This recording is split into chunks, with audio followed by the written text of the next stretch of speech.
ನಮಸ್ತೆ ಕರುನಾಡು. ಇದು June 11ನ vlog. ನಾವಿವತ್ತು ಟ್ರಿಪ್ ಹೋಗ್ತಿದ್ದೀವಿ. ಬೆಳಗ್ಗೆ 5:30ಗೆ ಹೊರಟಿದ್ದು, ಆದರೆ ವ್ಲಾಗ್ ಸ್ಟಾರ್ಟ್ ಮಾಡಿರೋದು ಇವಾಗ. ಇಲ್ಲಿ ಒಂದು ಕಡೆ ತಿಂಡಿಗೆ ಅಂತ ನಿಲ್ಲಿಸಿದ್ವಿ. ಹೋಟೆಲ್ ನೋಡೋದಕ್ಕೆ ತುಂಬ ಚೆನ್ನಾಗಿತ್ತು.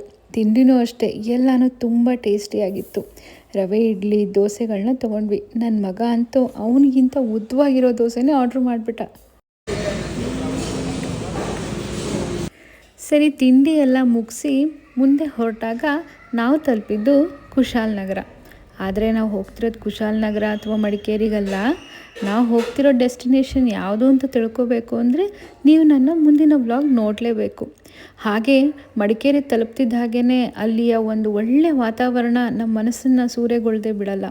ಹಾಗೆ ಅಲ್ಲಿ ಹರಿತಿದ್ದಂಥ ಒಂದು ಜರಿ ಪಕ್ಕ ಒಂದು ಒಳ್ಳೆ ಟೀ ಸ್ಟಾಲ್ ಕಾಣಿಸ್ತು. ಸರಿ, ಟೀ ಕುಡಿದೆ ಮುಂದಕ್ಕೆ ಹೋಗೋಣ ಅಂತ ಹೇಳಿ ಕಾರ್ ಸ್ಟಾಪ್ ಮಾಡಿ ಇಳಿದು ನೋಡಿದ್ರೆ ವಾವ್, ಎಷ್ಟು ಬ್ಯೂಟಿಫುಲ್ ಆಗಿತ್ತು ಗೊತ್ತಾ ಆ ಜಾಗ.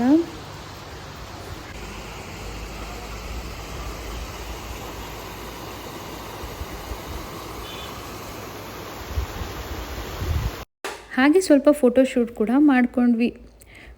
ಫೋಟೋಶೂಟ್ ಮುಗಿದ್ಮೇಲೆ ಒಳ್ಳೆ ಟೀ ಕುಡಿದ್ವಿ. ಆ ಚಳಿಗಂತೂ ಆ ಟೀ ನಿಜವಾಗ್ಲೂ ತುಂಬ ಚೆನ್ನಾಗಿತ್ತು. ಫೋಟೋಶೂಟ್ ಮುಗೀತು, ಟೀ ಕುಡ್ದಿದ್ದಾಯಿತು. ಇನ್ನೇನು ರಿಲ್ಯಾಕ್ಸ್ ಮೂಡ್ ಆನ್ ಆಗಿಬಿಟ್ರೆ ಟ್ರಿಪ್ಪಿಗೆ ಹೋಗೋ ಖುಷಿ ಕಡಿಮೆ ಆಗಿಬಿಡುತ್ತಲ್ವಾ. ಅದಕ್ಕೋಸ್ಕರ ನಾನು ಏನು ಮಾಡಿದೆ ಗೊತ್ತಾ,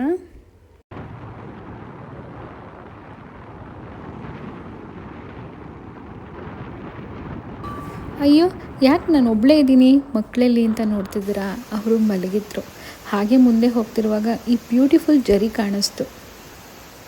ನನ್ನ ಮುಂದಿನ ವ್ಲಾಗಲ್ಲಿ ನಾವು ಎಲ್ಲಿ ಹೋದ್ವಿ ಅನ್ನೋ ಡೀಟೇಲ್ಸ್ ಶೇರ್ ಮಾಡಿದ್ದೀನಿ, ತಪ್ಪದೇ ನೋಡಿ. Thank you.